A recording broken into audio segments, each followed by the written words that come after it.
Now, creativity is not just for the sake of it, and we creativity solves human problems and takes care of human needs.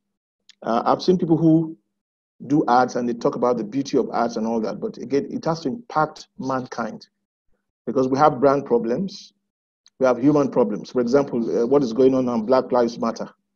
You know, how do we help touch human lives with creativity? And I've seen some ads in the past that that were done by even small brands that affected human life. So the end game for us is how do we change human behavior? Like Bernard will always say, how do we change human behavior, even in these times? Because a lot of people are troubled. There's uncertainty. This thing just blew us in the face. How do people respond? How would brand respond? How are we going to respond to these things? There are four key things that I've noticed that we'll be faced with in terms of this so-called new normal. One is the fact that we're not playing together anymore, so we connect virtually. We buy things virtually now. So it has forced us to live another change consumer lifestyle. Actually, it has changed consumer lifestyle. You cannot do the things you used to do before, but you can do them another way. So how do we respond to these challenges that is facing us? And that is very key for creative people. How do we respond? How do we make people do the things we want them to do, using this situation we find ourselves? So for me, one of the things I considered, which of course I put down here, is this. Number one, consumers' behavior will change either permanently or will have to be gradual as we move on to 2021. And so it is proper. It becomes a very, very inevitable for brands to follow the consumer. If you follow the consumer, your brand will be relevant as you move on. Okay. Some of the things I noticed that, according to Accenture, is that consumer attitudes, behaviors, and purchasing habits will change, and probably remain to post-pandemic. And also buying and embracing digital commerce will become very key. And then consumers will use digital platforms to connect, play, learn to do stuff. And also we'll also see, like Bada said, an increase in the virtual workforce.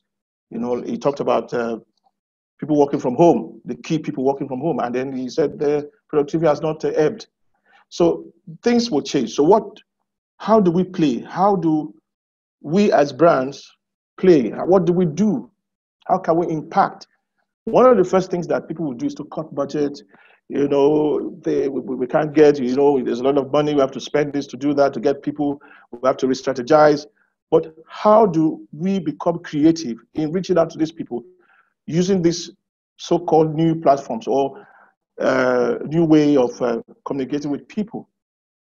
And so some of the biggest spenders like Procter & Gamble, Unilever, Apple, Microsoft, some of them have cut their budget, slashed it.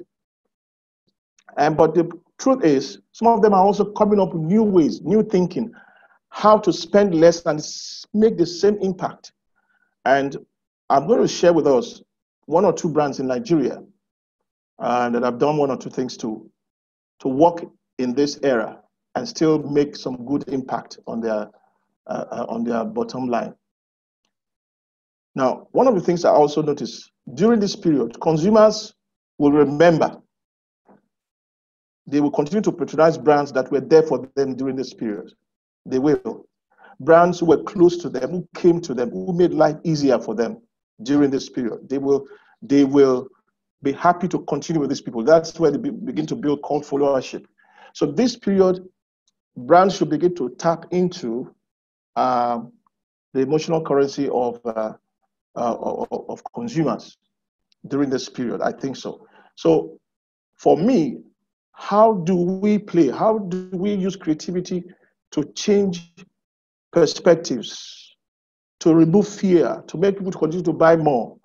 And I found a great example in Borno State. One of the campaigns that were done in Borno State. This was a human problem solved by a government. Surprisingly, I didn't believe it when I saw it.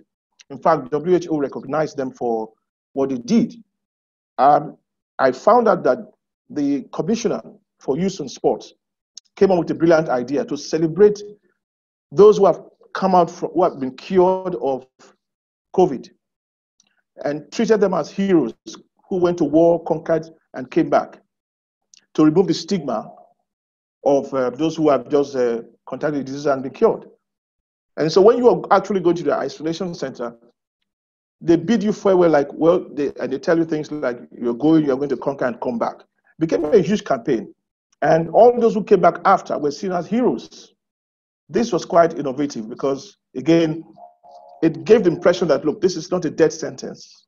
There is still life. And then you're a hero for going through that trouble and coming out of it. It was something that was recognized by the WHO, and they said this is what other governments should copy. It was a great campaign. I think it started in May 2020, and it's still running as we speak. So if in Borno State, you find that isolation centers are happy centers, if you like, because of this campaign. That was one human problem solved with creativity, with creative thinking.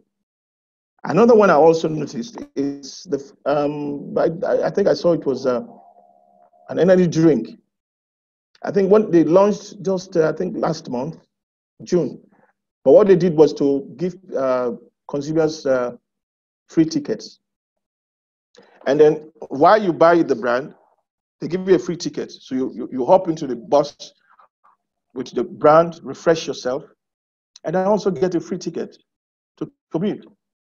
I think that was quite innovative because in the end, the consumers will feel, okay, this brand loves us. This is what we call brand love. They will feel that these guys are thinking about us, not just their brand. They're thinking about alleviating, helping us. They're part of us. Consumers hardly forget such things. I thought that was very creative as well. I think so. That was very creative as well. Moving forward, like Ronti said about the mask, the one with the statues and the marks and all that, which of course is not new in this globally, but I think also that was quite key because again, that's when you're driving past and see a statue with a mask, there's a message it communicates. There's something it tells you that this is real. We have to do this. A mask, statues are also wearing them and things like that. So these are some of the things that came up that I saw during this period. I thought, okay, this is a different way of addressing human challenges with creativity. And brands have not done much, like Ronti said. Brands have not done much, to my dismay, because I think this is an opportunity they should have tapped into. A lot of people are scared. A lot of people don't know what's happening.